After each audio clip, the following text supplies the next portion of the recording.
Ankleshwar GIDC ખાતે રામ મંદિર પ્રાણ પ્રતિષ્ઠા નિમિત્તે મહારેલી યોજાઈ હતી।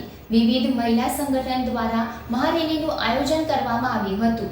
એઆઈએ પ્રમુખ દ્વારા આરતી ઉતારી રેલીને રિબન કાપી પ્રસ્થાન કરાવ્યું હતું। અયોધ્યા ખાતે આગામી 22 જાન્યુઆરીના રોજ રામ મંદિરના પુનઃ પ્રાણ પ્રતિષ્ઠાના પાવન અવસર નિમિત્તે સમગ્ર દેશમાં ઉત્સવનો માહોલ જોવા મળી રહ્યો છે અને વિવિધ કાર્યક્રમ યોજવામાં આવી રહ્યા છે, જે અંતર્ગત અંકલેશ્વર જીઆઈડીસી ખાતે રામ મંદિર પ્રાણ પ્રતિષ્ઠા નિમિત્તે વિવિધ મહિલા સંગઠન દ્વારા મહારેલીનું આયોજન કરવામાં આવ્યું હતું। નિયમ ચોકડીથી સરદાર પાર્ક સુધી આ રેલી જય શ્રી રામના નાદ સાથે ફરી હતી। હાઉસિંગ ચેરમેન હર્ષદ પટેલના પ્રમુખ જસુ ચૌધરી સહિત મોટી સંખ્યામાં મહિલાઓ ઉપસ્થિત રહ્યા હતા।